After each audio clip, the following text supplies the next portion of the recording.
Thank you all for coming. Lisa Gansky, you recently tweeted that ownership is oh so last century. What does that mean?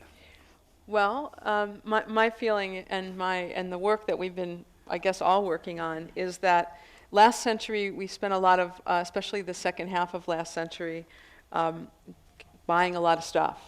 And I think that the more people that I speak to around the world, really, especially in the developed world, in the Occidental world, we're suffering from some form of a stuff hangover. You know, we have far more things than we actually use as a global community.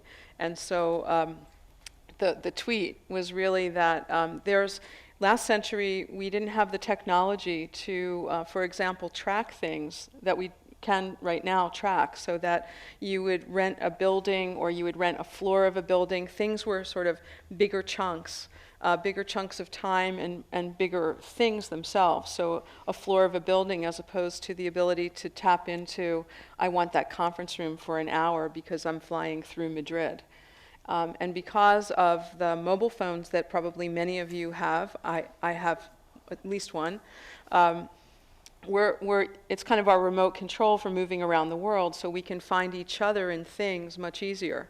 And in many ways, the technology, sensors, allowing us to find things, and these mobile devices allowing us to find each other, have really taken the friction out of sharing.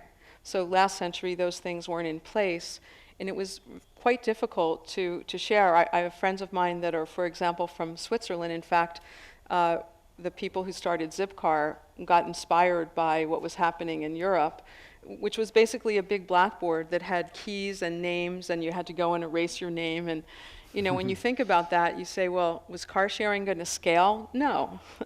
But the technology really frees us up and frees up the tools and the assets. And so we'll just have you define a little bit the sharing economy, and then we'll get Andy and Billy in here. So the sharing economy is what? How do you define that term and the scope of it right now?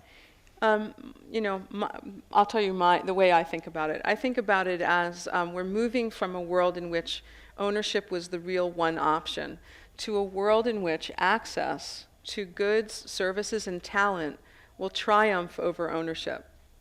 That's the fundamentals, so that we're able to, at least, it doesn't mean that really ownership, no, we won't own things. I certainly still own things and expect I always will.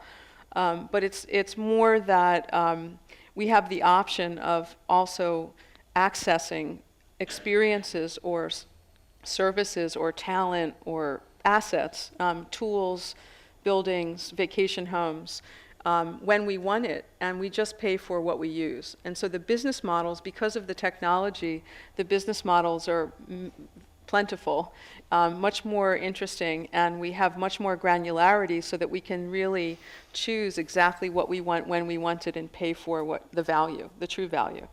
Andy, Ruben, you worked for Walmart, one of the top largest companies in the world. I believe their logo is something like buy more, live better.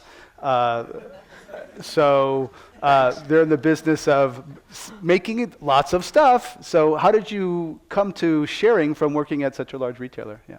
Sure. I mean, one of the genesis or the start for Yerdle was the obviousness of what Lisa just mentioned. We have, we're living in a world, one of the stats that amazes me is there are 62 Lego bricks for every man, woman, and child on the planet. We're living in a world of such abundance of things that we own. And the technology we were just talking about that says, when my daughter goes to play soccer in the fall, my first thought right now is I would buy shin guards from a retailer.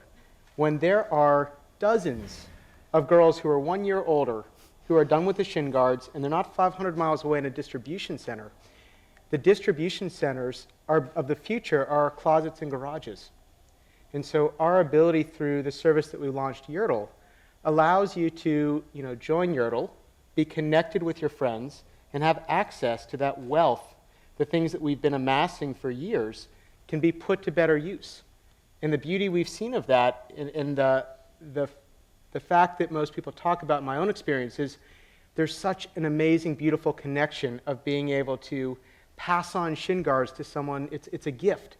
You're passing something on for someone who's looking for that. And that's a special opportunity. I mean, that already exists. It's called the goodwill, or it's called, other things people do through school. But I guess what I'm hearing you saying is that this new technology platform is making that easier and more convenient. Yeah, one of the things that we love about the space is this is not a newfangled technology that no one has ever thought of passing something on to a friend.